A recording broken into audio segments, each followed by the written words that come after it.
ನಮಸ್ಕಾರ ಸ್ನೇಹಿತರೆ, ಹೇಗಿದ್ದೀರಾ ಎಲ್ಲರೂ?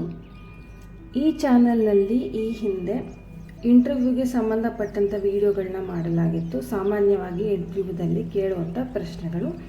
ಅದರಲ್ಲಿ ಇನ್ನೊಂದು ಪ್ರಶ್ನೆ ಆಗಿರೋ where do U C your self in 5 years?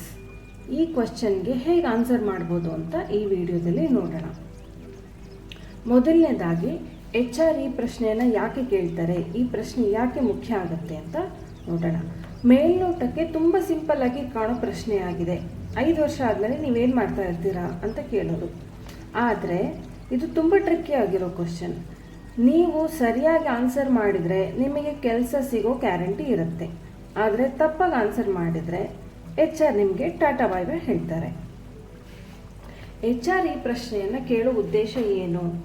ನೀವು ಅಟ್ಲೀಸ್ಟ್ 5-6 ವರ್ಷಗಳಾದರೂ ಇದೇ ಕಂಪ್ನಿಯಲ್ಲಿ ಇರೋ ಪ್ಲ್ಯಾನ್ನಲ್ಲಿ ಇದ್ದೀರಾ, ಅಥವಾ 1-2 ವರ್ಷ ಆದಮೇಲೆ ಸ್ವಲ್ಪ ಎಕ್ಸ್ಪೀರಿಯನ್ಸು ಟ್ರೈನಿಂಗು ತಗೊಂಡು ಜಂಪ್ ಆಗ್ತಿರೋ ಅನ್ನೋದನ್ನು ತಿಳಿದುಕೊಳ್ಳೋಕ್ಕೆ ಈ ಕ್ವಶನ್ನ ಕೇಳಿರ್ತಾರೆ. ಎರಡನೇದಾಗಿ ನಿಮಗೆ ಆಂಬಿಷನ್ಸ್ ಅಂದರೆ ಮಹತ್ವಾಕಾಂಕ್ಷೆ ಇದೆಯೋ ಇಲ್ವೋ ಅನ್ನೋದನ್ನು ತಿಳ್ಕೊಳ್ಳೋದಕ್ಕೆ. ನಿಮ್ಮ ಆಂಬಿಷನ್ಸು ಕಂಪನಿಗೆ ಅಲೈನ್ ಆಗುತ್ತಾ, ಅಂದರೆ ನಿಮ್ಮ ಮಹತ್ವಾಕಾಂಕ್ಷೆಗಳೆಲ್ಲ ಇದೇ ಕಂಪನಿಯಲ್ಲಿ ಈಡೇರುತ್ತಾ ಇಲ್ವಾ ಅನ್ನೋದನ್ನು ತಿಳ್ಕೊಳ್ಳೋದಕ್ಕೆ. ನೀವು ಈ ಜಾಬ್ನ ಇಷ್ಟಪಟ್ಟು ಮಾಡ್ತಾ ಇದ್ದೀರೋ ಅಥವಾ ಟೆಂಪ್ರರಿಯಾಗಿ ನಿಮ್ಮ ಹತ್ರ ಇವಾಗ ಕೆಲಸ ಇಲ್ಲ, ನಿಮಗೊಂದು ಕೆಲಸ ಬೇಕು, ಟೆಂಪ್ರರಿಯಾಗಿ ಆರಿಸ್ಕೋತಾ ಇದ್ದೀರಾ ಅಂತ ಮಾಡ್ತಾ ಇದ್ದೀರೋ ಅಂತ ತಿಳ್ಕೊಳ್ಳೋದಕ್ಕೆ. ಯಾಕೆಂದರೆ ಹೊಸಬ್ರನ್ನ ಕಂಪ್ನಿ ಹೈರ್ ಮಾಡೋದು ಒಂದು ಟೈಮ್ ಕನ್ಸ್ಯೂಮಿಂಗ್ ಪ್ರೋಸೆಸ್. ಅಂದರೆ ಒಂದು ಕಂಪ್ನಿಯಲ್ಲಿ ಒಬ್ಬ ಹೊಸ ವ್ಯಕ್ತಿನ ಹೈರ್ ಮಾಡೋದಕ್ಕೆ ಮತ್ತು ಅವರಿಗೆ ಟ್ರೈನಿಂಗ್ ಕೊಡೋದಕ್ಕೆ ಟೈಮ್ ಜೊತೆಗೆ ದುಡ್ಡು ಕೂಡ ಖರ್ಚಾಗುತ್ತೆ. ನೀವು ಲಾಂಗ್ ಟರ್ಮ್ನಲ್ಲಿ ಆ ಕಂಪ್ನಿಯಲ್ಲಿ ಕೆಲಸ ಮಾಡಲಿಲ್ಲ ಅಂದರೆ HR ನಿಮ್ಮನ್ನು ಹೈರ್ ಮಾಡೋದಿಲ್ಲ. ಹಾಗಂತ ನೀವು ಡೈರೆಕ್ಟಾಗಿ HRಗೆ ಇಲ್ಲ ನಾನು ಬೇಗ ಕೆಲಸ ಬಿಡೋದಿಲ್ಲ, 5 to 6 years ಇದೇ ಕಂಪ್ನಿಯಲ್ಲಿ ಇರ್ತೀನಿ ಅಂತ ಡೈರೆಕ್ಟಾಗಿ ನೀವು ಆನ್ಸರ್ ಮಾಡೋಕ್ಕೆ ಆಗೋದಿಲ್ಲ. ಅದು ತುಂಬ ಟ್ರಿಕ್ಕಿಯಾಗಿ ನೀವು ಹೇಳಬೇಕಾಗತ್ತೆ.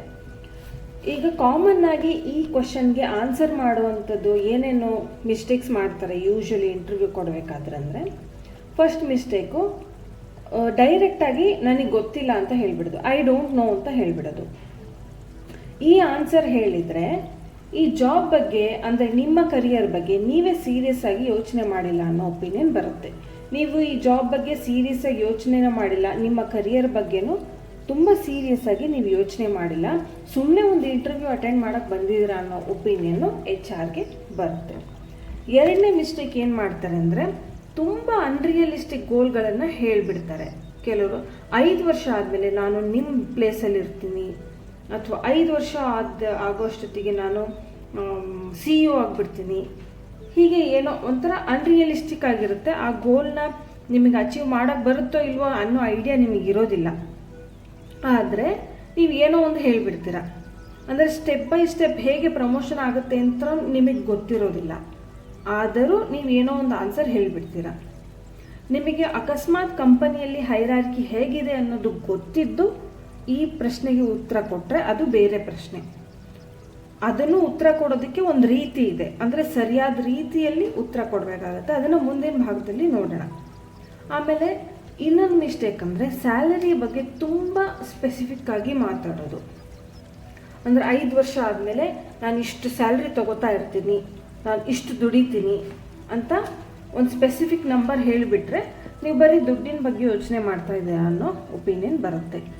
ನಿಮ್ಮ ಆನ್ಸರ್ನ ಹೇಗೆ ಪ್ರೆಸೆಂಟ್ ಮಾಡ್ತೀರಾ ಅನ್ನೋದೇ HRಗೆ ನಿಮ್ಮ ಬಗ್ಗೆ ಎಷ್ಟು ಒಳ್ಳೆ ಒಪಿನಿಯನ್ ಬರುತ್ತೆ ಅನ್ನೋದು ಡಿಸೈಡ್ ಆಗುತ್ತೆ. ಹಾಗಾಗಿ ಫಸ್ಟ್ ಪಾಯಿಂಟ್ ಹೇಗೆ ಆನ್ಸರ್ ಮಾಡಬೇಕು ನೋಡೋಣ. ಮೊದಲನೇದಾಗಿ ನಿಮಗೆ ಈ ಕೆಲಸದ ಬಗ್ಗೆ ಎಷ್ಟು ಆಸಕ್ತಿ ಇದೆ ಅನ್ನೋದನ್ನು ನಿಮ್ಮ ಆನ್ಸರ್ ಮೂಲಕ ಕನ್ವೆ ಮಾಡಬೇಕು. ಡೈರೆಕ್ಟಾಗಿ ನನಗೆ ಈ ಕೆಲಸದಲ್ಲಿ ಇಂಟ್ರೆಸ್ಟ್ ಇದೆ ಅಂತ ಡೈರೆಕ್ಟಾಗಿ ಹೇಳೋದಲ್ಲ. ಫಾರ್ ಎಕ್ಸಾಂಪಲ್, ನೀವು ಒಂದು ಅಕೌಂಟ್ ಎಕ್ಸಿಕ್ಯೂಟಿವ್ ಪೋಸ್ಟ್ಗೆ ಇಂಟರ್ವ್ಯೂ ಹೋಗಿದ್ದೀರಾ. ನಿಮಗೆ ಅಕೌಂಟ್ಸ್ನಲ್ಲಿ ಎಷ್ಟು ಇಂಟ್ರೆಸ್ಟ್ ಇದೆ, ಅದು ನಿಮಗೆ ಎಷ್ಟು ಇಂಟ್ರೆಸ್ಟಿಂಗ್ ಸಬ್ಜೆಕ್ಟು, ಈ ಜಾಬ್ಗಾಗಿ ನೀವು ಎಷ್ಟು ಎಕ್ಸೈಟ್ ಆಗಿದ್ದೀರಾ, ನಿಮಗೆ ಎಷ್ಟು ಉತ್ಸಾಹ ಇದೆ, ಮುಂದಿನ 5 ವರ್ಷಗಳಲ್ಲಿ ನೀವೀಗ ಈಗೇನೋ ಅಕೌಂಟ್ಸ್ ಬಗ್ಗೆ ಇಂಟ್ರೆಸ್ಟ್ ಇದೆ, ಇವಾಗ ಕಲ್ತಿದ್ದೀರಾ, ನಿಮಗೆ ಟ್ಯಾಕ್ಸೇಷನ್ ಬಗ್ಗೆ, GST ಬಗ್ಗೆ ಎಲ್ಲದನ್ನೂ ಕಲಿಯೋ ಆಸಕ್ತಿ ಇದೆ, ನಿಮಗೆ ಕಲಿಯೋ ಇಂಟ್ರೆಸ್ಟು ಇದೆ, ಮತ್ತು ನೀವು ಅದಕ್ಕೆ ಪ್ಲ್ಯಾನ್ ಕೂಡ ಮಾಡಿದ್ದೀರಾ, ನಿಮಗೆ ಏಮ್ ಕೂಡ ಇದೆ, ನಾನು ಇಂತಿಂಥ ಕೋರ್ಸ್ ಮಾಡ್ಕೋಬೇಕು ಅಂತ ಇದ್ದೀನಿ, ಎಕ್ಸೆಟ್ರಾ ಅನ್ನೋ ಇಂಟ್ರೆಸ್ಟ್ನ ನೀವು ಮೆನ್ಷನ್ ಮಾಡಬೇಕು. ಎರಡನೇದಾಗಿ, ನೀವು ನಾನು ಏನಾಗಬೇಕು ಅನ್ನೋದನ್ನು ಮೆನ್ಷನ್ ಮಾಡೋದಕ್ಕಿಂತ ಆ ಸ್ಥಾನಕ್ಕೆ ಹೋಗೋದಕ್ಕೆ ನೀವೇನು ಮಾಡ್ತಾ ಇದ್ದೀರಾ ಅನ್ನೋದನ್ನು ಎಕ್ಸ್ಪ್ಲೇನ್ ಮಾಡಬೇಕು. ಫಾರ್ ಎಕ್ಸಾಂಪಲ್, ನೀವಿವಾಗ ಎಕ್ಸಿಕ್ಯೂಟಿವ್ ಪೊಸಿಷನಲ್ಲಿ ನೀವು ಇಂಟರ್ವ್ಯೂ ಅಟೆಂಡ್ ಮಾಡ್ತಾ ಇದ್ದೀರಾ ಅಂತ ಹೇಳಿ.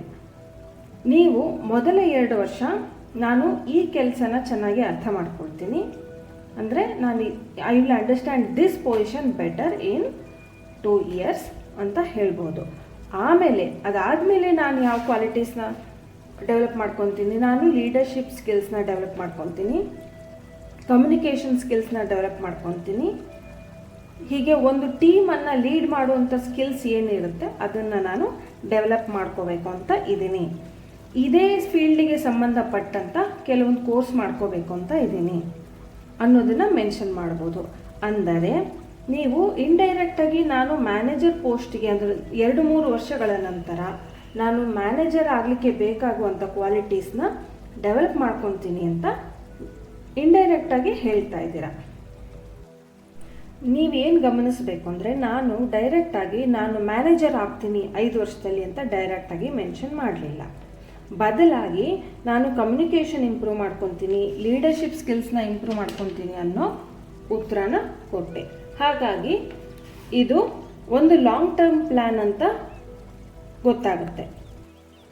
ಮೊದಲನೇ ಭಾಗದಲ್ಲಿ ನೀವು ಎಕ್ಸಿಕ್ಯೂಟಿವ್ ಆಗಿ ನಾನು ಈ ಕೆಲಸವನ್ನು ಚೆನ್ನಾಗಿ ಅರ್ಥ ಮಾಡ್ಕೊತೀನಿ ಅಂದಾಗ ನೀವು ಶಾರ್ಟ್ ಟರ್ಮ್ ಗೋಲ್ನ ಹೇಳಿದ್ದೀರಾ. ಹಾಗೆ ನೀವು ಲೀಡರ್ಶಿಪ್ನ ಮತ್ತು ಕಮ್ಯುನಿಕೇಷನ್ ಇಂಪ್ರೂವ್ ಮಾಡ್ಕೊತೀನಿ ಅಂತ ಹೇಳಿದಾಗ ಲಾಂಗ್ ಟರ್ಮ್ ಗೋಲ್ನ ಮೆನ್ಷನ್ ಮಾಡಿದ್ದೀರಾ.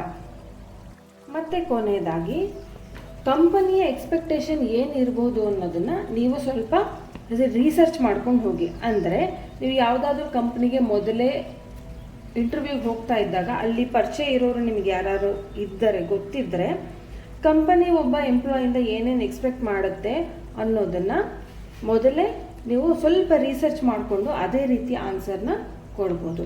ಫಾರ್ ಎಕ್ಸಾಂಪಲ್, ನೀವು ಮಾರ್ಕೆಟಿಂಗ್ ಜಾಬ್ಗೆ ಅಪ್ಲೈ ಮಾಡಿರ್ತೀರ ಅಂತ ಅಂದ್ಕೊಳ್ಳಿ. ಅಲ್ಲಿ ಕಮ್ಯುನಿಕೇಷನ್ ಸ್ಕಿಲ್ಸು ಮತ್ತು ಸೋಷಿಯಲ್ ಮೀಡಿಯಾ ಹ್ಯಾಂಡ್ಲಿಂಗ್ ಎಕ್ಸೆಟ್ರಾ ಎಲ್ಲ ಇಂಪಾರ್ಟೆಂಟ್ ಆಗುತ್ತೆ. ನೀವು ಅದನ್ನೇ ಮೆನ್ಷನ್ ಮಾಡ್ಬೋದು. ನಾನು ಈ ರೀತಿ ಸೋಷಿಯಲ್ ಮೀಡಿಯಾ ಹ್ಯಾಂಡ್ಲಿಂಗ್ನ ಡೆವಲಪ್ ಮಾಡ್ಕೊತೀನಿ, ಈ ರೀತಿ ಆನ್ಸರ್ನ ತುಂಬ ಸಿಂಪಲ್ಲಾಗಿ ನಿಮ್ಮ ಗೋಲ್ಸ್ ಏನು, ಆಮೇಲೆ ಕಂಪನಿಗೆ ಏನೇನು ನೀಡ್ಸ್ ಇದೆ, ಆ ಕಂಪನಿ ಅವಶ್ಯಕತೆಗಳೇನು, ಅದು ಒಂದಕ್ಕೊಂದಕ್ಕೆ ಮ್ಯಾಚ್ ಆಗೋ ಹಾಗೆ ನೀವು ಆನ್ಸರ್ನ ಮಾಡಬೇಕು.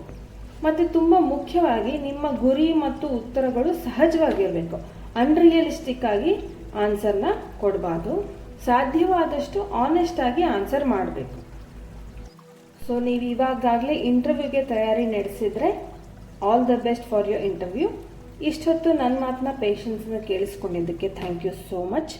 ಈ ವಿಡಿಯೋ ನಿಮಗೆ ಇಷ್ಟ ಆಗಿದ್ದಲ್ಲಿ ವಿಡಿಯೋನ ಲೈಕ್ ಮಾಡಿ, ಶೇರ್ ಮಾಡಿ, ಸಬ್ಸ್ಕ್ರೈಬ್ ಮಾಡಿ, ಬೆಲ್ ಐಕಾನ್ ಕ್ಲಿಕ್ ಮಾಡೋದಕ್ಕೆ ಮರಿಬೇಡಿ. ಮುಂದಿನ ವಿಡಿಯೋ ಯಾವ ಸಬ್ಜೆಕ್ಟ್ ಮೇಲೆ ಆಗಬಹುದು ಅನ್ನೋದನ್ನು ಕಮೆಂಟ್ಸ್ ಬಾಕ್ಸ್ನಲ್ಲಿ ತಿಳಿಸಿ. Thank you so much for watching.